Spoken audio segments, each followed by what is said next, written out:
الحمد لله رب العالمين وسبحان الله العظيم ولا حول ولا قوة إلا بالله العلي العظيم نحمده ونستعينه ونستغفره ونستهديه ونؤمن به ونتوكل عليه ونعوذ بالله من شرور أنفسنا وسيئات أعمالنا من يهده الله فهو المهتدي ومن يضلل فلن تجد له وليا مرشدا اللهم صل على محمد وعلى آل محمد كما صليت على إبراهيم وعلى آل إبراهيم إنك حميد مجيد اللهم بارك على محمد وعلى آل محمد كما باركت على إبراهيم وعلى آل إبراهيم إنك حميد مجيد أما بعد فإن خير الكلام كلام الله وخير السنن سنن محمد صلى الله عليه وسلم وشر الأمور محدثاتها وكل محدثة بدعة وكل بدعة ضلالة يا أيها الذين آمنوا اتقوا الله حق تقاته ولا تموتن إلا وأنتم مسلمون أعوذ بالله السميع العليم من الشيطان الرجيم بسم الله الرحمن الرحيم والذين يؤتون ما آتوا وقلوبهم وجلة أنهم إلى ربهم راجعون أولئك يسارعون في الخيرات وهم لها سابقون സത്യവിശ്വാസികളായ സഹോദരന്മാരെ, സഹോദരികളെ, സുഹൃത്തുക്കളെ, അള്ളാഹുവിൻ്റെ നിയമ നിർദ്ദേശങ്ങളും വിധിവിലക്കുകളും ജീവിതത്തിൻ്റെ എല്ലാ സന്ദർഭങ്ങളിലും മേഖലകളിലും നമ്മുടെ കഴിവിൽപ്പെട്ടിടത്തോളം സൂക്ഷിച്ചും പരിഗണിച്ചും പരിപാലിച്ചും അവൻ്റെ തഖ്വയുള്ള, സൂക്ഷ്മതയുള്ള, ഭക്തിയുള്ള അടിമകളായി ജീവിക്കുവാൻ പരിശ്രമിക്കണം, പ്രാർത്ഥിക്കണമെന്ന് ആമുഖമായി എന്നെയും തുടർന്ന് നിങ്ങളിൽ ഓരോരുത്തരെയും വളരെ ശക്തമായ ഭാഷയിൽ ഉണർത്തുന്നു, ഉപദേശിക്കുന്നു, വസിയത്ത് ചെയ്യുന്നു. അള്ളാഹു അതിന് നമ്മെ അനുഗ്രഹിക്കുമാറാവട്ടെ. നമ്മുടെ വീട്ടിൽ രാവിലെ കോഴികളെ വളർത്തുന്ന ആളുകൾ കോഴിക്കൂട് തുറന്നാൽ കോഴികൾ പുറത്തേക്ക് ഓടാൻ കാണിക്കുന്ന വെമ്പല്, തിക്കിത്തിരക്കി കൂടിന് പുറത്തേക്ക് ഓടുന്ന കോഴിക്കുഞ്ഞുങ്ങളെ പോലെ, ആലയിൽ നിന്ന് അഴിച്ച കാലികൾ പുല്ലുള്ള സ്ഥലത്തേക്ക് ഓടിപ്പോകുന്നത് പോലെ, നമ്മുടെ കൺമുമ്പിൽപ്പെട്ട ഇഴജന്തുക്കൾ നമ്മെ പേടിച്ച് മാളത്തിലേക്കും കൂട്ടിലേക്കും വലിഞ്ഞു കയറി ഓടിപ്പോകുന്നത് പോലെ റമളാൻ വളരെ സ്പീഡിലാണ് നമ്മിൽ നിന്ന് വിട പറഞ്ഞു പോയത്. ഒരു വീടിൻ്റെ നിർമ്മാണത്തിൽ ഏറ്റവും പണവും അധ്വാനവും ശ്രദ്ധയും വേണ്ടത് ഫിനിഷിംഗ് വർക്കിലാണ്. ഒരോട്ട മത്സരത്തിൽ പങ്കെടുക്കുന്ന മത്സരാർത്ഥികൾ സർവശക്തിയുമെടുത്ത് ഓടല് ആ ഓട്ടത്തിൻ്റെ അവസാന മിനിറ്റുകളിലാണ്. ഗർഭിണിയായ ഒരു പെണ്ണ് ഗർഭവുമായി ബന്ധപ്പെട്ട വിഷമം ഏറ്റവും കൂടുതൽ അനുഭവിക്കുന്നത് പ്രസവത്തോടടുത്ത സമയമാണ്. നബി സല്ലല്ലാഹു അലൈഹി വസല്ലമ തങ്ങൾ പറഞ്ഞു, ഒരു മനുഷ്യന്റെ കർമ്മങ്ങളുടെ ഏറ്റവും പ്രധാനപ്പെട്ട ഭാഗം അതിൻ്റെ സമാപനമാണ്. എങ്കിൽ പരിശുദ്ധ റമളാന്റെ അവസാനത്തെ നിമിഷത്തിലേക്ക്, ദിവസങ്ങളിലേക്ക് നമ്മൾ പ്രവേശിച്ചിരിക്കുകയാണ്. ലോകത്ത് രണ്ട് വിഭാഗം ജനങ്ങളുണ്ടാവാൻ വേണ്ടി പോകുന്നു. ഒരു മാസക്കാലമായി നമ്മുടെ കൂടെ നിന്ന അതിഥിയായ റമളാൻ ലിസ്റ്റ് തയ്യാറാക്കിക്കൊണ്ടിരിക്കുകയാണ്. രണ്ട് ലിസ്റ്റാണ്. ഒന്ന് നരകത്തിൽ പോകേണ്ടവർ, മറ്റൊന്ന് സ്വർഗത്തിൽ പോകേണ്ടവർ. ഒന്ന് ഈ മാസത്തെ സ്വീകരിച്ചവർ, സൽക്കരിച്ചവർ, തൃപ്തിപ്പെടുത്തിയവർ. മറ്റൊരു വിഭാഗം ഈ മാസത്തെ അവഗണിച്ചവർ, പരിഗണിക്കാത്തവർ, വേദനിപ്പിച്ചവർ. തീർച്ചയായും രണ്ട് ലിസ്റ്റുമായി ഒരുപക്ഷെ ഞായറാഴ്ച വൈകുന്നേരം മാസം കാണുകയാണെങ്കിൽ രണ്ട് ലിസ്റ്റ് അള്ളാഹുലേക്ക് ഈ മാസം സമർപ്പിക്കും. അൽ ഖുർആനു അസ്സിയാമു വൽ ഖുർആനു യുശ്ഫആനി ലിൽ അബ്ദ്. നോമ്പും ഖുർആനും അനുകൂലമായോ പ്രതികൂലമായോ അടിമകൾക്ക് സാക്ഷി പറയും. എങ്കിൽ സഹോദരങ്ങളെ, ഏറ്റവും കൂടുതൽ ശ്രദ്ധിക്കേണ്ട സമയമാണ്. ഒരുപാട് ചോദ്യങ്ങൾക്ക് മറുപടി നമ്മൾ സ്വയം കണ്ടെത്തണം.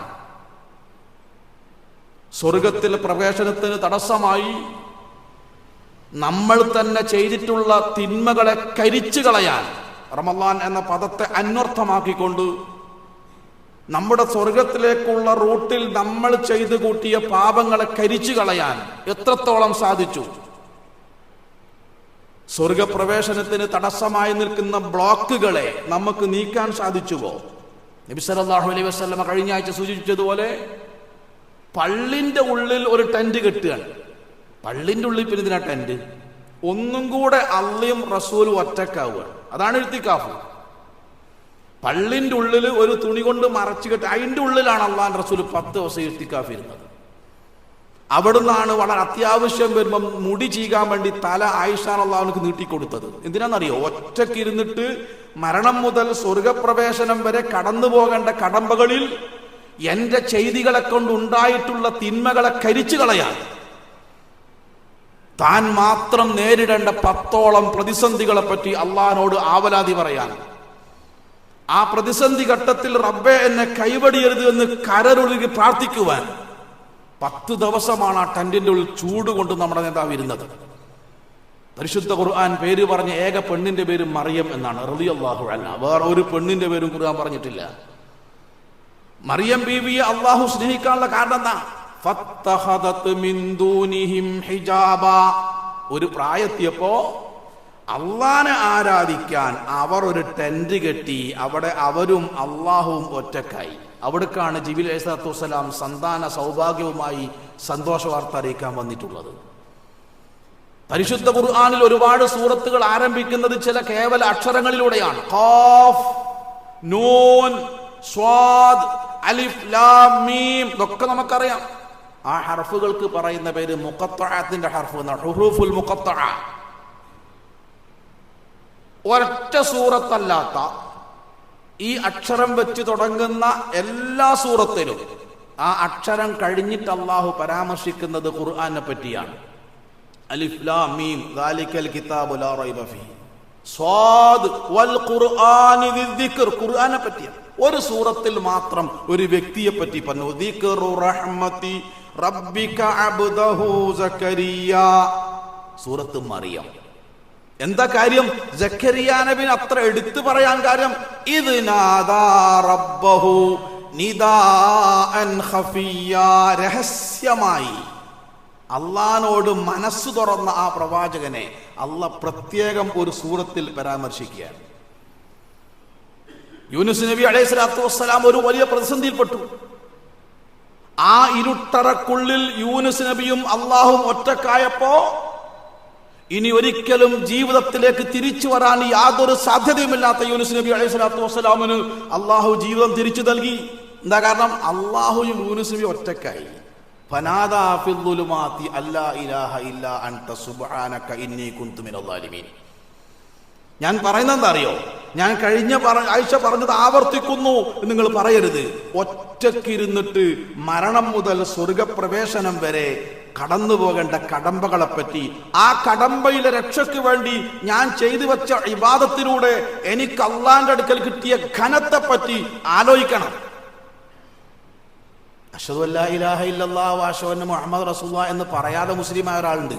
ഒരു മുസ്ലിമാണ് ഒരാൾ ഏറ്റവും ചുരുങ്ങിയത് ഷഹാദത്ത് കലിമ ചൊല്ലണം, നമുക്ക് എല്ലാവർക്കും അറിയാം. പക്ഷെ ഒരു സ്വഹാബി മുസ്ലിമായത് അത് ചൊല്ലാതെയാ, ചൊല്ലേണ്ടി വന്നില്ല. അതൊരു ചരിത്രമാണ്, ഞാൻ ആ ഭാഗത്തേക്ക് കിടക്കുന്നില്ല. ആ സ്വഹാബിയുടെ പേര് ഇബ്നു മസ്ഊദ്, അബ്ദുല്ലാഹ് ഇബ്നു മസ്ഊദ് റളിയല്ലാഹു അൻഹു. വളരെ വലിയ പ്രവാചകന്റെ വീട്ടിന്റെ അകത്തളങ്ങളിലേക്ക് സമ്മതം ചോദിക്കാതെ കടക്കാൻ അവകാശമുള്ള 2.5 ലക്ഷം സ്വഹാബികൾ ഒറ്റ മനുഷ്യനാണ്.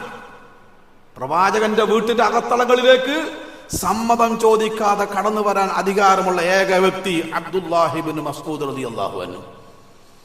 അള്ളാഹു ഇറക്കിയ ഖുർആൻ അതിന്റെ തനതായ ശൈലിയിൽ കേൾക്കണമെന്ന് നിങ്ങൾ ആഗ്രഹിക്കുന്നുണ്ടോ? എങ്കിൽ ഈ മനുഷ്യന്റെ ഓത്ത് കേൾക്കണമെന്ന് പ്രവാചകൻ സർട്ടിഫൈ ചെയ്ത മനുഷ്യനാണ്. അള്ളാഹു ഇറക്കിയ ഖുർആൻ അതേ ശൈലിയിൽ ഓതണം എന്ന് ആഗ്രഹമുണ്ടോ? അദ്ദേഹം ഓതുന്ന പോലെ ഓതണം. കേൾക്കണം എന്ന് ആഗ്രഹമുണ്ടോ? അദ്ദേഹത്തിന്റെ ഖിറാഅത്ത് കേൾക്കണം എന്ന് പറഞ്ഞ മനുഷ്യന്റെ പേരാണ് അബ്ദുല്ലാഹി ഇബ്നു മസ്ഊദ് റളിയല്ലാഹു അൻഹു. പക്ഷേ എന്താ പ്രശ്നം എന്നറിയോ? പ്രായത്തിനനുസരിച്ചുള്ള ഉയരല്ല. നമ്മുടെ കൂട്ടത്തിന്റെ ചെറിയ ആളുകൾ പ്രായം ഉണ്ടാവും, വലിപ്പം ഉണ്ടാവില്ല, ചെറിയ വണ്ണല്ലാത്ത കയ്യും കാലും. അദ്ദേഹം ഒരിക്കലും അറാക്ക് മരത്തുമേൽ കയറി. അറാക്ക് അറിയാലോ, പല്ലേക്കാൻ ഉപയോഗിക്കണതാ. വേറെ ഒരു പണിക്കും ആ മരം പറ്റൂല, അത്രയും ഉറപ്പ് കുറഞ്ഞ മരമാണ്. അദ്ദേഹം ഒരു കഷ്ണം അറാക്ക് പൊട്ടിക്കാൻ വേണ്ടി മരത്തുമ്മ കയറിയപ്പോ കാറ്റടിച്ചപ്പോ കൊമ്പുമ്മ കിടന്നിങ്ങനെ ആടി. എന്നിട്ട് കൊമ്പ് പൊട്ടില്ല, കാരണം അദ്ദേഹത്തിന് അത്രേ വെയിറ്റ് ഉള്ളൂ. അപ്പൊ തുണി ഇങ്ങനെ നീങ്ങിയപ്പോ മണ്ണല്ലാത്ത കയ്യും കാലും തൊടയും ഒക്കെ സ്വഹാബികൾ കണ്ടപ്പോ കൗതുകം കൊണ്ട് ചിരിച്ചു. റസൂലുള്ളാഹി സ്വല്ലല്ലാഹു അലൈഹി വസല്ലം ചോദിച്ചു, നിങ്ങൾ എന്താ ചിരിച്ചത്? ഞങ്ങൾ ഇബ്നു മസ്ഊദിന്റെ കാലിന്റെ തൊട ഉണ്ടങ്ങൾ ഇത്ര ഈ കൈ വിരല് വണ്ണുള്ളൂ, അത് കണ്ടപ്പോ കൗതുകം കൊണ്ട് ചിരിച്ചതാണ്. പ്രവാചകൻ പറഞ്ഞു, നിങ്ങൾക്കറിയോ നാളെ പരലോകത്ത് മീസാൻ എന്ന ത്രാസിൽ, നാളെ റബ്ബ് നന്മ തൂക്കുന്ന മീസാൻ എന്ന ത്രാസിൽ ഇബ്നു മസ്ഊദിന്റെ കൈകാലുകൾക്ക് ഉഹുദ് മലയേക്കാൾ ഘനമുണ്ടാവും. ചോദിക്കട്ടെ സഹോദരങ്ങളെ, അപ്പൊ ഘനം എന്ന വാക്കിന്റെ അർത്ഥം എന്താ? ഈമാൻ കൊണ്ടും തഖ്വ കൊണ്ടും ഇബാദത്ത് കൊണ്ടും നമ്മൾ നേടേണ്ട ഒരു ഘനമുണ്ട്. അത് എത്രത്തോളം ഈ 26 ദിവസത്തിനിടക്ക് നേടാൻ സാധിച്ചു എന്ന് ഓരോരുത്തരും ആലോചിക്കണം. പരിശുദ്ധ ഖുർആനിൽ റസൂൽ സ്വല്ലല്ലാഹു അലൈഹി വസല്ലം കുറെ പേരുകളുണ്ട്. ആ പേരുകളൊക്കെ നമ്മൾ നേടിയെടുക്കേണ്ട ചില ഗുണങ്ങളായിരുന്നു. ഷഹ്റുൽ ഖുർആൻ, എത്ര പ്രാവശ്യം ഓതി ഖുർആൻ? പരിശുദ്ധ ഖുർആൻ എത്ര പ്രാവശ്യം നമുക്ക് ഓതി തീർക്കാൻ സാധിച്ചു? 1. 2, എത്ര ആയത്ത് പഠിക്കാൻ സാധിച്ചു? സഹോദരങ്ങളെ, അള്ളാഹുവിന്റെ വചനം അർത്ഥം പഠിച്ച് അതിനെപ്പറ്റി ചിന്തിച്ച് അതിനെ തന്റെ ജീവിതത്തോട് ചേർത്ത് വെച്ച് മാറ്റുരച്ചു നോക്കാൻ നമ്മിൽ എത്ര പേർക്ക് സാധിച്ചിട്ടുണ്ട്? ഇന്ന അദാബ റബ്ബിക ലവാഖിഉ. ഉമർ റളിയല്ലാഹു അൻഹു 20 ദിവസം ആരോഗ്യമായി കിടന്നത് ഞാൻ പറഞ്ഞല്ലോ. പ്രവാചകന്റെ സദസ്സിൽ ഒരാൾ വരികയാണ്, എന്നിട്ട് പറയാണ്, എനിക്ക് 2 അടിമകളുണ്ട് റസൂലേ. ആ 2 അടിമകളും എന്നെ ദേഷ്യം പിടിപ്പിക്കുന്ന പണി അവർക്ക്. എന്താണ്? ഞാൻ പറഞ്ഞ പണി ഒന്നും കൊടുക്കൂല, എടുത്താലോ ഞാൻ പറഞ്ഞ കോലത്തിലാവൂല, വൈകുന്നേരം എന്നും കച്ചറ, ഞാൻ നല്ലോണം അടിക്കും. ഇപ്പൊ എനിക്കൊരു പേടി, അടിമനടിച്ചാ പരലോകത്തല്ല സൂക്ഷിക്കോ? നബി സല്ലല്ലാഹു അലൈഹി വസല്ലം പറഞ്ഞു, പരലോകത്ത് നീ അടിച്ച അടിയും ആ അടിക്ക് കാരണമായി നിന്റെ അടിമകൾ ചെയ്ത തെറ്റും മീസാന്റെ 2 ത്രാസിൽ അള്ളാഹു വെക്കും. ഈ അടിമകൾ എന്ന സ്ഥാനത്ത് ഭാര്യനെ വെക്ക്, മക്കളെ വെക്ക്. മക്കളെ തല്ലല്ലോ നമ്മള്, അല്ലേ? ഞാനും നിങ്ങളും മക്കളെ തച്ചീണോ? ആ തല്ലൽ ഒരു ത്രാസിൽ വെക്കും. ആ തല്ലിന് കാരണമായ മക്കളോ ഭാര്യയോ ചെയ്ത തെറ്റ് മറ്റേ ത്രാസിൽ വെക്കും. തെറ്റിനേക്കാൾ കൂടുതലാണ് തല്ലെങ്കിൽ ബാക്കി അടിങ്ങത് കിട്ടും. തെറ്റിന്റെ അത്ര കൊടുത്തില്ലെങ്കിലോ ബാക്കിയുള്ളതിൽ കൂലി കിട്ടും. മക്കളെ തല്ലുന്നത് എന്തുകൊണ്ടാ? അനുസരണക്കേട് കാണിച്ചിട്ടാണ്. അനുസരണക്കേട് എങ്ങനെ ഉണ്ടായി? നമ്മളെ ജീവിതം കൊണ്ടാ. എങ്കിൽ അടി ആർക്കാ കിട്ടേണ്ടത്? ഇത് കേട്ടപ്പോ അയാൾ കരയാൻ തുടങ്ങി. അപ്പൊ റസൂൽ ഓതിക്കൊടുത്തൊരായത്തുണ്ട്, അമാ തല. നീ ഖുർആൻ വായിച്ചു നോക്കിയിട്ടില്ലേ? സൂറത്ത് അംബിയാ വായിച്ചു നോക്കിയിട്ടില്ലേ? വനദഉൽ മവാസീനൽ ഖിസ്ത ലിയൗമിൽ ഖിയാമ ഫലാ തുളമു നഫ്സുൻ ശൈആ വഇൻ കാന മിത്ഖാല ഹബ്ബത്തിൻ മിൻ ഖർദലിൻ അതൈനാ ബിഹാ വകഫാ ബിനാ ഹാസിബീൻ. നിങ്ങൾ ജോലിക്കാരുള്ളവരാണെങ്കിൽ, നിങ്ങൾ ഭാര്യയും ഭർത്താവുള്ളവരാണെങ്കിൽ, മക്കളുള്ളവരാണെങ്കിൽ, തൊഴിലാളികളുള്ളവരാണെങ്കിൽ അവരോട് പെരുമാറുന്ന പെരുമാറ്റത്തെ, ആ പെരുമാറ്റത്തിന്റെ ദൂഷ്യത്തെ തൂക്കിക്കണക്കാക്കും അല്ലാഹു. ആരും വെറുതെ വിടൂല. ഭാര്യയാണ് എനിക്ക് എന്തും പറയാ, അങ്ങനെ ഭർത്താക്കന്മാർ വിചാരിക്കണ്ട. നിങ്ങൾ അവരെ പറ്റി പറഞ്ഞ ഓരോ വാക്കും പരലോകത്ത് അല്ലാഹു ത്രാസിൽ തൂക്കും. അത് പറയാൻ കാരണമായ പ്രവർത്തനം മറ്റേ ത്രാസിൽ വെക്കും. സഹോദരങ്ങളെ, നമ്മൾ ഒരുപക്ഷെ ശിക്ഷിക്കപ്പെടും, അല്ലെങ്കിൽ പ്രതിഫലം കിട്ടും. എന്താ നടക്കാൻ പോണത്? അദ്ദേഹം പറഞ്ഞെന്താ അറിയോ? ഞാൻ ആ 2 അടിമകളെയും അള്ളാഹുവിന്റെ റസൂലെ മോചിപ്പിച്ചിരിക്കുന്നു, എനിക്ക് ഞാൻ അടിമന്നെ വേണ്ട. ഇങ്ങനെ ഒരായത്തിനെ നമ്മുടെ ജീവിതത്തോട് ചേർത്ത് വെച്ച് ഒന്ന് മാറ്റുരക്കാൻ ഈ റമളാൻ 26 ദിവസത്തിൽ നമുക്ക് സാധിച്ചിട്ടുണ്ടോ? അഫമിൻ ഹാദൽ ഹദീസി തഅജബൂൻ വതദ്ഹഖൂന വലാ തബ്കൂൻ വഅൻതും സാമിദൂൻ ഫസ്ജുദൂ ലില്ലാഹി വഅബ്ദൂ. പരിശുദ്ധ ഖുർആൻ സൂറത്ത് നജ്മ് നബി സല്ലല്ലാഹു അലൈഹി വസല്ലമ കഅബന്റെ പരിസരത്ത് വെച്ച് ഉറക്കെ ഓതിയ ആദ്യത്തെ സൂറത്ത്. കഅബന്റെ പരിസരത്ത് വെച്ച് നമ്മുടെ നേതാവ് ഉറക്കെ ഓതിയ ആദ്യത്തെ സൂറത്താണ് സൂറത്തു നജ്മ്. ആ നജ്മിന്റെ അവസാനത്തിൽ അല്ലാഹു പറഞ്ഞാൽ അഫമിൻ ഹാദൽ ഹദീസി തഅജബൂൻ വതദ്ഹഖൂന വലാ തബ്കൂൻ. നിങ്ങൾക്ക് ഈ ആയത്ത് കേട്ടിട്ട് ഒരു തുള്ളി കണ്ണുനീര് പോലും ഉള്ളുന്ന് വരുന്നില്ലേ? എന്ത് പറ്റിപ്പോയി? വഅൻതും സാമിദൂൻ, ഇത്ര ഉത്തരവാദിത്തമില്ലാത്തൊരു സമൂഹമായി നിങ്ങൾ മാറിപ്പോയല്ലോ. മദീന അങ്ങാടി എന്ന് പറഞ്ഞാൽ ഏറ്റവും വൃത്തികെട്ട സ്ഥലം. ഒരു നാട്ടിലെ ഏറ്റവും വൃത്തികെട്ട സ്ഥലം ഏതാ? അയ്യുൽ ബിലാദി അബ്ഗദു ഇലല്ലാഹ്, അള്ളാഹ്ക്ക് ഏറ്റവും കോപമുള്ള സ്ഥലം അങ്ങാടി. നന്നാക്കിയാൽ നന്നാവൂല, എല്ലാ വൃത്തികേടും ഉണ്ടാവും അല്ലേ? ആ വൃത്തികെട്ട അങ്ങാടി ശുദ്ധീകരിച്ചത് 6 ആയത്തുകളായിരുന്നില്ലേ? 6 ആയത്തല്ലേ മദീനത്തെ അങ്ങാടിയെ ശുദ്ധീകരിച്ചത്? എന്താ കാര്യം? പരലോകമാണ്. അങ്ങാടി ശുദ്ധീകരിക്കപ്പെട്ടു, വ്യക്തികൾ ശുദ്ധീകരിക്കപ്പെട്ടു, കുടുംബം ശുദ്ധീകരിക്കപ്പെട്ടു. ചോദിക്കട്ടെ സഹോദരന്മാരെ, പരിശുദ്ധ ഖുർആൻ ഇറങ്ങിയ സന്തോഷത്തിലാണല്ലോ നോമ്പ് പോറ്റത്. അതെ, ഒരായത്ത് നമ്മുടെ ജീവിതത്തോട് ചേർത്ത് വെച്ച് ചിന്തിക്കാൻ സാധിച്ചിട്ടുണ്ടോ? ഇമാമ് എത്ര ആയത്തിലൂടെ നമ്മളെ കൊണ്ടുപോയത്? തറാവി നമസ്കരിക്കുമ്പോ ഇമാമത്ത് നിൽക്കുന്ന ഇമാമ് ഏതൊക്കെ ആയത്തിലൂടെ കൊണ്ടുപോയി? ഏതെങ്കിലും ഒരു ആയത്തെത്തിയപ്പോ നരകത്തിന് കാവലിനെ തേടിയോ? സ്വർഗം ചോദിച്ചോ? വിചാരണ എളുപ്പാക്കാൻ വേണ്ടി പ്രാർത്ഥിച്ചോ? റഹ്മത്ത് പറഞ്ഞപ്പോ റഹ്മത്ത് ചോദിച്ചോ? ഇല്ല. നമ്മളെങ്ങനെ ഇയാളെപ്പോഴാ റുക്കൂയിൽ പോവാന്ന് മാത്രമേ ആലോചിച്ചുള്ളൂ. അബ്ദുല്ലാഹി റവാഹ റളിയല്ലാഹു അൻഹു വലിയ കച്ചവടക്കാരനാണ്. കച്ചവടക്കാരൻ പറഞ്ഞാൽ പീടി തുറന്നിരിക്കുന്ന കച്ചവടക്കാരനല്ല, ഇമ്പോർട്ട് എക്സ്പോർട്ടാണ്. അപ്പൊ ദീർഘമായ യാത്രകൾ ഉണ്ടാവും, ബിസിനസ് യാത്ര. അങ്ങനെ 6 മാസത്തെ യാത്ര കഴിഞ്ഞ് അദ്ദേഹം വീട്ടിൽ തിരിച്ചെത്തി. ഭർത്താവ് വന്ന സന്തോഷം ഭാര്യക്ക്, ബാപ്പ വന്ന സന്തോഷം മക്കൾക്ക്. ഭർത്താവ് കുളിക്കാൻ കയറി, ഭാര്യ ജ്യൂസ് ഉണ്ടാക്കി. കുളിച്ച് ഡ്രസ്സ് മാറി മുറ്റത്ത് കസേലയിരിക്കാണ് അബ്ദുല്ലാഹി റവാഹ റളിയല്ലാഹു അൻഹു. ഉഹദിന്റെ രണാങ്കണത്തിൽ 13 പുരുഷന്മാരല്ലാത്ത മുഴുവൻ പുരുഷന്മാരും പ്രവാചകനോട്ട് ഓടിപ്പോയപ്പോ ആ ഓടിപ്പോയ ഭീരുക്കളായ സ്വഹാബികളെ തിരിച്ചു വിളിച്ച് ധൈര്യം പകർന്ന് ഉഹദിന്റെ രണാങ്കണത്തിൽ 2ാമത് വിജയം വാങ്ങിച്ചു കൊടുത്ത ആളാണ് അബ്ദുല്ലാഹി റവാഹ റളിയല്ലാഹു അൻഹു എന്ന് മനസ്സിലാക്കണം. അദ്ദേഹത്തിന്റെ അടുക്കലേക്ക് ഭാര്യ ഒരു ഗ്ലാസ് ജ്യൂസുമായി വന്നപ്പോ അങ്ങനെ കരയാണ്. നിങ്ങൾ ആലോചിച്ച് നോക്കി, നമ്മളെ മോനോ ഭർത്താവോ ആരെങ്കിലും ഗൾഫിൽ നിന്ന് വന്ന ദിവസം അങ്ങനെ കരഞ്ഞാൽ നമുക്ക് എന്തൊക്കെ സംശയം ഉണ്ടാവും? ജോലി നഷ്ടപ്പെട്ടോ, കച്ചവടം നഷ്ടപ്പെട്ടോ, രോഗമുണ്ടോ ഒക്കെ തോന്നാലോ. ഭാര്യ ചോദിച്ചു, നിങ്ങൾക്ക് എന്ത് പറ്റി? അദ്ദേഹം പറഞ്ഞത് സൂറത്ത് മറിയമിലെ 74-ാമത്തെ ആയത്തോർത്ത് കരഞ്ഞതാണ്. അള്ളാന്റെ അനുഗ്രഹം കൊണ്ട് അങ്ങനെ ഒരു കരച്ചിൽ ആയുസിനൊക്കെ നമുക്ക് ഉണ്ടായില്ല. കരച്ചിൽ പലപ്പോഴും ഉണ്ടായില്ല. ഏതാണ് ആയത്ത്? വഇൻ മിൻകും ഇല്ലാ വാരിദുഹാ കാന അലാ റബ്ബിക ഹത്മം മഖ്ദിയാ. സൂറത്ത് മറിയം ആയത്ത് നമ്പർ 74. ആർക്കെങ്കിലും സന്മനസ് ഉണ്ടെങ്കിൽ നമസ്കരിച്ച് കഴിഞ്ഞ് വീട്ടിൽ പോയി പരിശോധിച്ചോളി. ജഹന്നം എന്ന നരകത്തിന്റെ മുകളിലൂടെ സ്വർഗത്തിലേക്ക് അല്ലാഹു സ്ഥാപിച്ചിട്ടുള്ള പാലത്തെ പറ്റിയ സംസാരം. സ്വർഗത്ത് ഒറ്റ വഴിയുള്ളൂ, വേറെ കുറുക്ക് വഴിയില്ല, റിസർവേഷൻ ഇല്ല, നടന്നു തന്നെ പോണം. അതിന്റെ അടിയിൽ ജഹന്നമാണ്.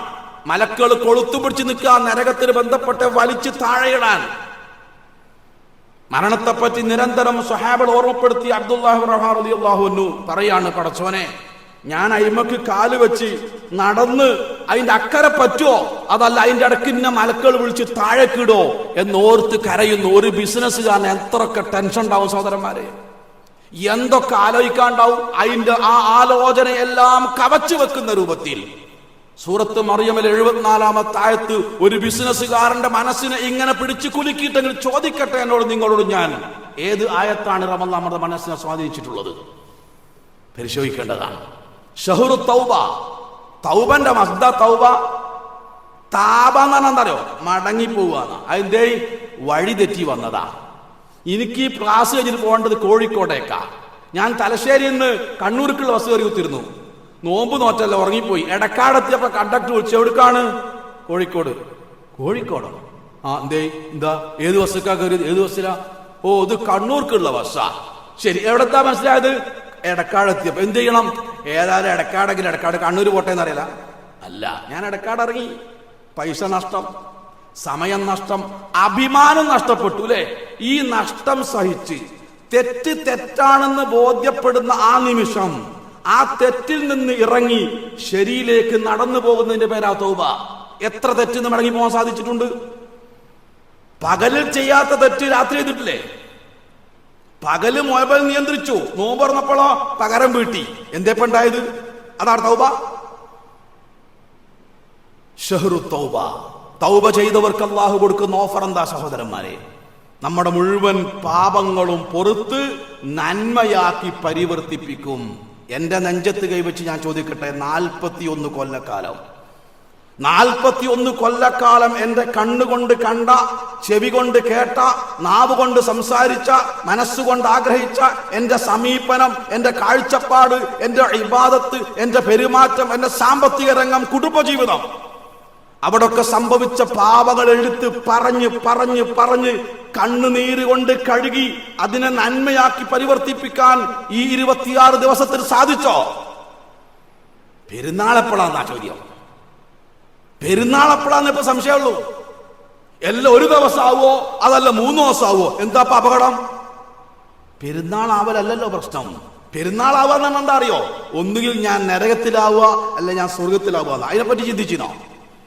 പെരുന്നാളിന്റെ പിറ കാണുന്നതിന് മുമ്പ് നമ്മുടെ പേര് പരലോകത്തിൽ ലിസ്റ്റിൽ വരും. അതിനെപ്പറ്റി ചിന്തിക്കും സഹോദരന്മാരെ. സുബ്ഹാനല്ലാഹ് സുബ്ഹാനല്ലാഹ് എന്നാണ് ഇങ്ങനെ എണ്ണുന്ന മനുഷ്യന്മാരോടെ ഹസൻ ബസരി പറഞ്ഞെന്താ അറിയോ? നിങ്ങളെ പാപണ്ണ് സുബ്ഹാനല്ലാഹ് അള്ളാഹ് എണ്ണിക്കോളുന്ന അതെണ്ണ നിങ്ങളെ ഏർപ്പാടാക്കിയിട്ടില്ല. അത് മൂപ്പർ എണ്ണിക്കോളും. മലക്കളുണ്ട് ഇവിടെ. നിങ്ങളെ പാപണ്ണ് എണ്ണിയോ? ഒരു ദിവസം ഇരുന്നിട്ട് ഒരു അരമണിക്കൂർ കൈ ഉയർത്തി നെഞ്ചു പടച്ച് കണ്ണ് നിറഞ്ഞ് ഭാര്യനോട് മാപ്പ് ചോദിച്ചോ? നിങ്ങള് ഭാര്യനോട് മോശമായി പെരുമാറിയില്ലേ? ചോദിച്ചിനി റമദാനിൽ മോളെ ഞാൻ വിവരമില്ലാത്തതാണ്, എനിക്കറിയാലോ, എന്റെ ആ എടുത്തുചാട്ടം കൊണ്ട് ഞാൻ പലതും പറഞ്ഞു പോയിട്ടുണ്ട്, മാപ്പാക്കണമെന്ന് നമ്മോടോടെ കിടക്ക പങ്കിട്ട് 40-45 കൊല്ലം ജീവിച്ച ഭാര്യനോട് ചോദിച്ചോ സഹോദരന്മാരെ? ചോദിക്കൂല. എന്താ കാര്യം? ഈഗോ. അത് ചോദിച്ചാ എന്താടോ ചോദിച്ചാ പിന്നോട് തലേ കയറും. അപ്പൊ നിങ്ങക്ക് മനസ്സിലായില്ലേ, ഞാൻ പണ്ടേ പറഞ്ഞല്ലേ, അത് കേക്കണ്ട, അതുകൊണ്ട് മുണ്ടണ്ട, പൂർത്തിയിലും തിരക്കില്ല. ഇതാണോ തൗബ? ഷഹ്റു തൗബ, ഷഹ്റുൽ ഖുർആൻ. ഞാൻ പറഞ്ഞല്ലോ, ഷഹ്റുൽ മുവാസാത്ത്, പരസ്പര സഹായത്തിന്റെ മാസം. എന്താ കൊടുത്തത്? ഫിത്ർ സക്കാത്ത് കൊടുത്തു. പോട്ടെ, ഒക്കെ പോട്ടെ. അവനവന്റെ നോമ്പിൽ വന്ന ന്യൂനത പരിഹരിക്കാൻ അള്ളാന്റെ റസൂല് പറഞ്ഞ ഫിത്ർ സക്കാത്ത് അത് ഇപ്പോഴും കൊടുക്കാത്തല്ലേ? ഉറപ്പല്ല കൊടുക്കണമെന്ന്. ചില സംഘടനകളൊക്കെ അത് വാങ്ങിയിട്ടേ UP എത്തിച്ച്. നിങ്ങൾക്കറിയോ, നമ്മളെ പൈസ പോക്കറ്റ് കിടക്കുകയാണ്. എന്താ കാരണം? കൊടുത്താ പോയി. ഷഹ്റുൽ മുവാസാത്ത്. എത്ര റുപ്യ എന്റെ അക്കൗണ്ടിലേക്ക് ആക്കാൻ സാധിച്ചു? ഏതാ എന്റെ അക്കൗണ്ട്? ഞാൻ മരിച്ചാൽ എന്റേതല്ലാതെയാകുന്ന ആദ്യത്തെ വസ്തു സമ്പത്താണ്, സമ്പത്താണ്, സമ്പത്താണ്. എത്ര പറഞ്ഞാലും മനസ്സിലാവൂല. എത്ര എനിക്കും മനസ്സിലാവൂല, നിങ്ങൾക്ക് മനസ്സിലാവൂല. കൊടുത്താ പോയി കൊണ്ട് മുറുക്കിങ്ങനെ വിളിക്കുക. മരിച്ചാൽ ആരാ കൊണ്ടുപോകുക? ആരാ കൊണ്ടുപോകുക സഹോദരന്മാരെ? നമ്മളെ മക്കള്. എങ്ങനത്തെ മക്കൾ എന്നറിയോ? ഇന്ന് ഞാൻ കേട്ട സോഷ്യൽ മീഡിയ കേട്ടാ അറിയോ? SSLC പരീക്ഷയോ പിന്നെ ഇപ്പൊ ഈ കഴിഞ്ഞ പരീക്ഷ എഴുതാൻ അവസാന ദിവസം വന്ന 3 മുസ്ലിം കുട്ടികളും മദ്യമായിട്ടാ വന്നത്. അറിയോ? പരീക്ഷ എഴുതാൻ വന്നതാ. ലാസ്റ്റ് ദിവസം പരീക്ഷ ആഘോഷിക്കാൻ കീശയിൽ മദ്യയുമായി വന്നത് മുസ്ലിം കുട്ടികളാ. ആരാ പൈസ കൊടുത്തത്? ആരാ പൈസ ഇട്ടത്? അവർക്ക് പൈസ ഉണ്ടാക്കി കൊടുത്ത വാപ്പന്റെ പേരെന്താ? ആലോചിക്കുക. ആ വാപ്പക്ക് ആ പൈസ കൊണ്ട് എന്താ ഉപകാരം? ഇതല്ലേ മക്കൾ ചെയ്യാൻ പോണത്? അവർക്കല്ലേ കെട്ടിപ്പൂട്ടി വെക്കുന്ന സഹോദരന്മാരെ. ഷഹ്റുൽ മുവാസാത്ത് ഉപയോഗപ്പെടുത്തിയോ ഇല്ലേ പരിശോധിക്കേണ്ടതാണ്. മനസ്സിലായോ? പരിശുദ്ധ ഖുർആൻ അവസാനമായി നമ്മോട് പറഞ്ഞു, നിങ്ങളുടെ അമലിന്റെ സ്വീകാര്യതയെ പറ്റി ശരിക്ക് ചിന്തിക്കണം. അത്താഉസ്സലമി റളിയല്ലാഹു അൻഹു മദീനയിലെ വളരെ അറിയപ്പെട്ട എംബ്രോയിഡറി വർക്കറാണ്. സാധാരണ ടൈലർ അല്ല, എംബ്രോയിഡറി വർക്കറാണ്. ഒരു രാജാവ്, ഒരു പ്രഭു, വലിയ പൈസക്കാരനെ ലക്ഷക്കണക്കിന് ഉറുപ്പ്യ കൊടുത്തിട്ട് അദ്ദേഹത്തിന്റെ വീട്ടിന്റെ മുമ്പിൽ തൂക്കാൻ വേണ്ടി കമനീയമായൊരു വിരിപ്പും അതിൽ ചിത്രപ്പണികൾ ഉണ്ടാക്കാൻ അത്താഉസ്സലമിക്ക് പൈസ കൊടുത്തു. അദ്ദേഹം യമനിൽ പോയി മുന്തിയ തരം നൂല് കൊണ്ടുവന്നു. വീട്ടിൽ നിന്ന് താമസം മാറ്റി പള്ളിയിലാക്കി. കുട്ടികളും മക്കളും വന്നാല് ഇത് ശ്രദ്ധ പോവും, ഇതിന്റെ കോർമ നഷ്ടപ്പെടും. പള്ളിയിൽ താമസിച്ചു 3 മാസം കൊണ്ടൊരു കാർപ്പറ്റ് ഉണ്ടാക്കി. അതിൽ മുന്തിരി, ആപ്പിള്, പല പഴങ്ങളുടെയും ചിത്രം. ആ ചിത്രം കണ്ട് അങ്ങാടി കൊണ്ട് നീക്കി വെച്ചപ്പോഴേ പക്ഷികൾ വന്ന് കൊത്തിന്ന് അത് മുന്തിരിയാണെന്ന് വിചാരിച്ചിട്ട് അത്ര തനിമയുള്ള ചിത്രം. ഏൽപ്പിച്ച ആള് വന്നു നോക്കി. അങ്ങനെ ഒരു 5 മിനിറ്റ് ഇങ്ങനെ ആ കാർപ്പറ്റ് ശരിക്കും നോക്കിയിട്ട് അതിൽ സംഭവിച്ച 20 ന്യൂനതകൾ അത്താഉസ്സലമിയോട് അദ്ദേഹം പറഞ്ഞു. അത്താഉസ്സലമി കരഞ്ഞുപോയി. 40 കൊല്ലായി പടച്ചോനെ ഞാൻ ഈ പണിയെടുക്കുന്നു. കണ്ണിൽ എണ്ണയൊഴിച്ച് 3 മാസം പള്ളിയിൽ തന്നെ കുത്തിരുന്ന് ഞാനുണ്ടാക്കിയ ഒരു വിരിപ്പ്, ഒരു കാർപ്പറ്റ്, അത് ആരാണോ ഉണ്ടാക്കാൻ പറഞ്ഞത് അയാള് വന്ന് 5 മിനിറ്റോട് നോക്കിയപ്പോഴത്തിന് 20 കുറ്റങ്ങൾ കണ്ടുപിടിച്ചു. അല്ലേ? അതെ. നമ്മളെ നമസ്കാരം അല്ല പരിശോധിച്ചാലോ? നമ്മളെ നോമ്പ് അല്ലാഹു പരിശോധിച്ചാലോ? നമ്മളെ ഖുർആൻ പാരായണം അല്ല പരിശോധിച്ചാലോ? എന്തായിരിക്കും അവസ്ഥ എന്നോർത്തുകൊണ്ട് അത്താഉസ്സലമി കരഞ്ഞെങ്കിൽ സൂറത്തുൽ മുഅ്മിനൂൻ അല്ലാഹു പറഞ്ഞു വല്ലദീന യൂതൂന മാ അതൗ, അള്ളാഹു നൽകിയ സമ്പത്തവർ അള്ളാന്റെ മാർഗ്ഗത്തിൽ ധാരാളമായി ചെലവഴിക്കും. പക്ഷേ വഖുലൂബുഹും വജില, എത്ര സദഖ കൊടുത്തിട്ടൊക്കെ ഉണ്ടെങ്കിലും ശരി മനസ്സിൽ ഭയങ്കര പേടിയാണ്. അപ്പൊ ഈ ആയത്ത് അള്ളാന്റെ മാർഗത്തിൽ പൈസ കൊടുക്കണോര് പിന്നെന്തിനാ പേടിക്കണ്? ആയിഷ റളിയല്ലാഹു ചോദിച്ചു, റസൂൽ അവര് കളവ് നടത്തിയവരാണോ, വ്യഭിചരിച്ചവരാണോ, കള്ളു കുടിച്ചവരാണോ? ആ പാപം ഓർത്തിട്ടാണോ സദഖ ചെയ്യുമ്പോഴും ഓല മനസ്സിൽ പേടിയുണ്ടായത്? അല്ല, സിദ്ദീഖിന്റെ മകളെ അല്ല. പിന്നെ അവർ ചെയ്യുന്ന നമസ്കാരം, അവർ ചെയ്യുന്ന സദഖ അള്ളാഹു സ്വീകരിക്കുമോ ഇല്ലേ എന്ന ഭയം കൊണ്ട് അവരെ മനസ്സ് പെടയുമായിരുന്നു. അതുകൊണ്ടാണ് സ്വഹാബികൾ നോമ്പ് കഴിഞ്ഞ് 5 മാസക്കാലം പ്രാർത്ഥിച്ചത്, അല്ലാഹുമ്മ തഖബ്ബൽ മിന്നാ റമളാൻ. ഒരു മനുഷ്യൻ അള്ളാഹു സ്നേഹിക്കാൻ എന്താ അറിയോ? അയാൾക്ക് വലിയ അമല് ചെയ്യാനുള്ള തൗഫീഖ് കൊടുക്കുകയാണ്. അങ്ങനെ കിട്ടിയ ആളാണ് ഇബ്രാഹിം അലൈഹിസ്സലാത്തു വസ്സലാം. ലക്ഷക്കണക്കിന് വിശ്വാസികൾ തിരിഞ്ഞ് നമസ്കരിക്കുന്ന, ലക്ഷക്കണക്കിന് വിശ്വാസികൾ തവാഫ് ചെയ്യുന്ന കഅബാലയം പുനർനിർമ്മാണം നടത്താൻ അള്ളാഹു സെലക്ട് ചെയ്തത് ഖലീലുല്ലാഹി ഇബ്രാഹിം അലൈഹിസ്സലാത്തു വസ്സലാമെ ആയിരുന്നു. ചെന്ന് നോക്കുമ്പോ ഒരടയാളും ബാക്കിയില്ല, എവിടെയെന്ന് തറ എന്ന് പോലും മനസ്സിലാകില്ല. അപ്പൊ അള്ളാഹ് എന്ത് ചെയ്തു? വഇദ് ബവ്വഅനാ ലിഇബ്രാഹീമ മകാനൽ ബൈത്ത്, ജിബ്രീൽ അലൈഹിസ്സലാത്തു വസ്സലാമിനെ അയച്ചിട്ട് കുറ്റി അടിച്ച് കയറ് കെട്ടി കൊടുത്തതാ, ഇവിടെ ഇത് പണ്ടത്തെ തറ, ഇനി ഉണ്ടായിക്കോളി. ആദ്യം വെക്കാനുള്ള കല്ല് ജിബ്രീൽ അലൈഹിസ്സലാത്തു വസ്സലാം കൊണ്ടു കൊടുത്തു, അതാണ് ഹജറുൽ അസ്വദ്. പടുത്തു തുടങ്ങി, കഅബ പൂർത്തിയായി. അള്ളാഹ് പറഞ്ഞ സ്ഥലത്ത് അള്ളാന്റെ കൽപ്പന പ്രകാരം ജിബ്രീൽ അലൈഹിസ്സലാത്തു വസ്സലാമിൽ മേൽനോട്ട് നടത്തിയ ഈ കർമ്മം പിന്നെ അള്ളാഹുവെ സ്വീകരിക്കണമെന്ന് പറയേണ്ട വല്ല കാര്യമുണ്ടോ? ഇല്ല എന്നാണ് നമ്മളെ മനസ്സ് പറയണത്. പക്ഷെ ഇബ്രാഹിം നബിന്റെ പ്രാർത്ഥന കേട്ടില്ലെങ്കിൽ റബ്ബനാ തഖബ്ബൽ മിന്നാ. ഇബ്രാഹിം നബി മാത്രമല്ല പ്രാർത്ഥിച്ചത്, 12 വയസ്സായ ആ കൊച്ചു കുട്ടി ആ കൊച്ചു കൈകൾ വെച്ചുകൊണ്ട് പ്രാർത്ഥിച്ചു, വഇദ് യർഫഉ ഇബ്രാഹിമുൽ ഖവാഇദ മിനൽ ബൈത്തി വഇസ്മാഈലു റബ്ബനാ തഖബ്ബൽ മിന്നാ ഇന്നക അൻതസ് സമീഉൽ അലീം. പ്രായപൂർത്തിയായ വാപ്പ പ്രാർത്ഥിച്ച നമുക്ക് മനസ്സിലാക്കാം. ഈ 12 വയസ്സായ കുട്ടി എന്തിനാ പ്രാർത്ഥിച്ചത്? റബ്ബനാ തഖബ്ബൽ മിന്നാ, പടച്ചോനെ സ്വീകരിക്കണേ. അള്ളാഹു സ്വീകരിച്ചില്ലെങ്കിലോ നമുക്ക് യാതൊരു പ്രതീക്ഷയുമില്ല. അള്ളാഹു സുബ്ഹാനഹു വ തആല ഈ മാസത്തിന്റെ ഉള്ളിൽ ഒതുക്കി വച്ചിട്ടുള്ള മുത്താണ് ലൈലത്തുൽ ഖദർ. അത് ആവാൻ സാധ്യതയുള്ള 1-ലധികം രാവുകൾ കഴിഞ്ഞുപോയി. ഇനി ഒരു രാത്രി കൂടി വരാനുണ്ട്. എന്താണ് ആ രാവിന്റെ പ്രത്യേകത എന്ന് ഞാൻ നിങ്ങളോട് പറയേണ്ടതില്ല. അത് വിശദീകരിക്കാൻ വേണ്ടി മാത്രം അല്ലാഹു ഒരു സൂറത്ത് ചെലവാക്കിയിട്ടുണ്ട് എന്ന് നമ്മൾ മനസ്സിലാക്കണം. അത് പറയാൻ വേണ്ടി മാത്രം ഒരു സൂറത്ത്, അതാണ് സൂറത്തുൽ ഖദർ. നമുക്കെല്ലാവർക്കും അറിയാം. ഒന്ന്, അത് പറയാൻ വേണ്ടി മാത്രം അല്ലാഹു ഒരു സൂറത്ത് ചെലവഴിച്ചു. തനസ്സലുൽ മലായികത്തു, മലക്കളിറങ്ങും. എത്ര? ഭൂമിയിൽ എത്ര മണൽത്തരികളുണ്ടോ, ഭൂമിയിൽ എത്ര മണൽത്തരികളുണ്ടോ അതിനേക്കാൾ കൂടുതൽ മലക്കൾ ഭൂമിയിലേക്ക് വരുന്ന രാത്രിയുടെ പേരാണ് ലൈലത്തുൽ ഖദർ. 3, ഹത്താ മത്ലുഉൽ ഫജ്ർ, സലാമുൻ ഹിയ ഹത്താ മത്ലുഉൽ ഫജ്ർ, സൂര്യ ഉദയം വരെ സമാധാനത്തിന്റെ രാത്രിയാണത്. അതിനേക്കാൾ പ്രധാനം 83 കൊല്ലം 4 മാസം തുടർച്ചയായി നമ്മൾ സലക്കർമ്മം ചെയ്ത പ്രതിഫലം നേടാൻ അവസരമുള്ള രാത്രി. ഇതിലും വലിയ ഓഫർ ആർക്കാ തരാൻ പറ്റുക? എന്നിട്ട് ആ ഓഫർ ഇട്ടിട്ട് ഏത് ഓഫറിന്റെ പിന്നാലാ പോയത്? സഹോദരങ്ങളെ, അവിടെ ഇരുന്ന് ഉമർ ഇബ്നു അബ്ദുൽ അസീസ് റഹിമഹുല്ലാഹ് പറഞ്ഞതുപോലെ പ്രവാചകന്മാരുടെ പ്രാർത്ഥന നിങ്ങൾ ധാരാളമായി ചൊല്ലണം. ആദം അലൈഹിസ്സലാത്തു വസ്സലാമിന്റെ പ്രാർത്ഥന, റബ്ബനാ വലംനാ അൻഫുസനാ വഇല്ലം തഗ്ഫിർ ലനാ വതർഹംനാ ലനകൂനന്ന മിനൽ ഖാസിരീൻ. അല്ലാഹുവേ, ഒരുപാട് നിഅമത്തുകൾ നിന്നോട് ആസ്വദിച്ച്, നിന്റെ അനുഗ്രഹം ആസ്വദിച്ചാണ് ഞാൻ ജീവിച്ചത്. ഒരനുഗ്രഹത്തിന് പോലും നന്ദി കാണിക്കാൻ എനിക്ക് സാധിച്ചിട്ടില്ല. നീ ഞങ്ങൾക്ക് മാപ്പ് നൽകുകയും കരുണ ചെയ്യുകയും ചെയ്തില്ലെങ്കിൽ ലനകൂനന്ന മിനൽ ഖാസിരീൻ, തീർച്ചയായും നഷ്ടക്കാരിൽ പെട്ടുപോകുമെന്ന നമ്മുടെ പിതാവിന്റെ പ്രാർത്ഥന ആവർത്തിക്കേണ്ട സമയത്തിലൂടെയാണ് കടന്നു പോകുന്നത്. വഇല്ലാ തഗ്ഫിർ ലീ വതർഹംനി അകും മിനൽ ഖാസിരീൻ. മനുഷ്യ സമൂഹത്തിൽ ഒരു മനുഷ്യനെ പറ്റി അല്ലാഹു ആദ്യമായി ഇന്നഹു കാന അബ്ദൻ ശകൂറ എന്ന് പറഞ്ഞത് നൂഹ് അലൈഹിസ്സലാത്തു വസ്സലാമെ പറ്റിയാണെങ്കിൽ അദ്ദേഹത്തിന്റെ പ്രാർത്ഥനയാണ്, റബ്ബേ, അറിവില്ലായ്മ കൊണ്ട് എന്റെ മകന് വേണ്ടി ഞാൻ നിന്നോട് പൊറുക്കലിനെ തേടിപ്പോയി. വഇല്ലാ തഗ്ഫിർലി വതർഹംനി അകും മിനൽ ഖാസിരീൻ, ഞാൻ തീരാ നഷ്ടക്കാരിൽ പെട്ടുപോകും. ആ ഒരു പാപം നീ എനിക്ക് പുറത്തു തന്നില്ലെങ്കിൽ കോടിക്കണക്കിന് പാപം ചെയ്ത് ഞാനും നിങ്ങളും എത്ര പ്രാവശ്യം പ്രാർത്ഥിച്ചിട്ടുണ്ട് ഈ പ്രാർത്ഥന. ആദം നബി എന്ത് തെറ്റാ ചെയ്തത്? ഒരു വിലക്കപ്പെട്ട കരി ഭക്ഷിച്ചു, അത് പുറത്തു കൊടുത്ത് ഖുർആൻ പറഞ്ഞില്ലേ? അത് പുറത്തു കൊടുത്ത് ഖുർആൻ പറഞ്ഞില്ലേ? എല്ലാ വേദഗ്രന്ഥത്തിലും പറഞ്ഞില്ലേ? എന്നിട്ടും അതെടുത്ത് പറഞ്ഞ് പ്രാർത്ഥിക്കുകയാണ്. നമ്മളൊക്കെ പാപം ചെയ്തതിന് വല്ല കണക്കു ഹിസാബുണ്ടോ സഹോദരന്മാരെ? എന്നിട്ട് ഒരു സ്ഥലത്ത് ഇരുന്നിട്ട് അവനവന്റെ പാപങ്ങൾ എടുത്ത് പറഞ്ഞിട്ട് കരയാനും തിരുത്താനും സാധിച്ചോ എനിക്കും നിങ്ങൾക്കും?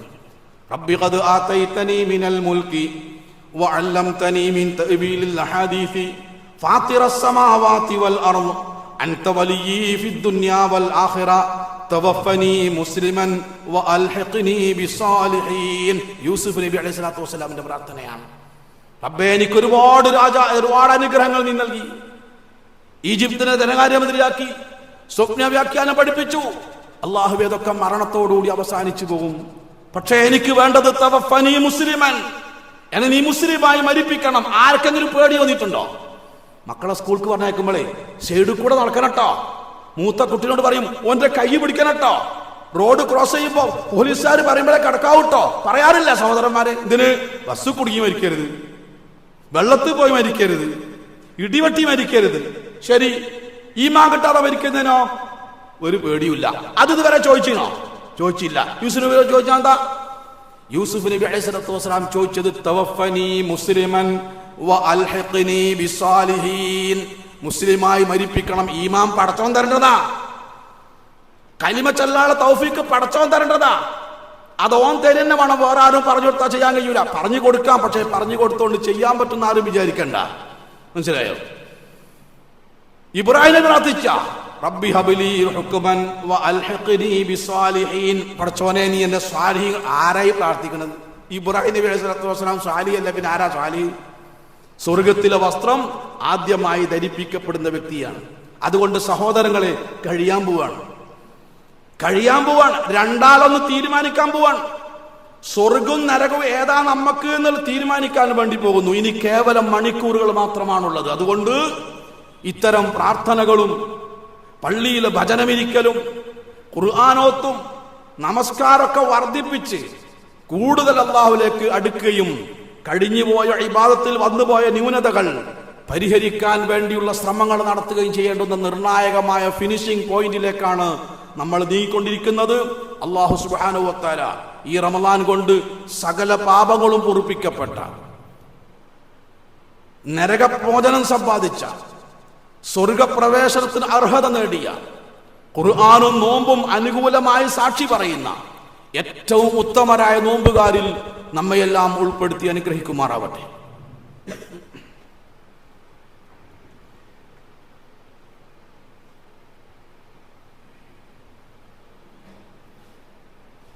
അൽഹംദുലില്ലാഹ് അസ്സലാത്തു വസ്സലാമു അലാ റസൂലില്ലാഹ് വഅലാ ആലിഹി വസഹ്ബിഹി അജ്മഈൻ അൽ ഫായിസീന ബിറിദല്ലാഹ്. അല്ലാഹുവിൻ്റെ നിയമനിർദ്ദേശങ്ങളും വിധിവിലക്കുകളും സൂക്ഷിച്ച് മുത്തഖീകളായി ജീവിക്കണമെന്ന് ഒരിക്കൽ കൂടെ ഉണർത്തുകയാണ്. അള്ളാഹുവിൻ്റെ തൗഫീഖുണ്ടെങ്കിൽ ഞായറാഴ്ച മാസം കാണാൻ സാധ്യതയുള്ള ദിവസമാണ്.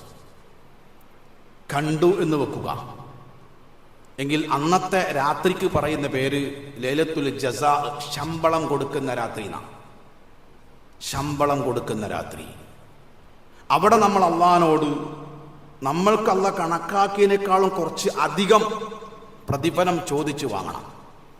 ലൈലത്തുൽ ജസാ എന്ന് പണ്ഡിതന്മാർ ആ രാത്രിക്ക് പേരിടാനുള്ള കാരണം നമ്മളെ കാര്യം തീരുമാനിക്കുകയാണല്ലോ.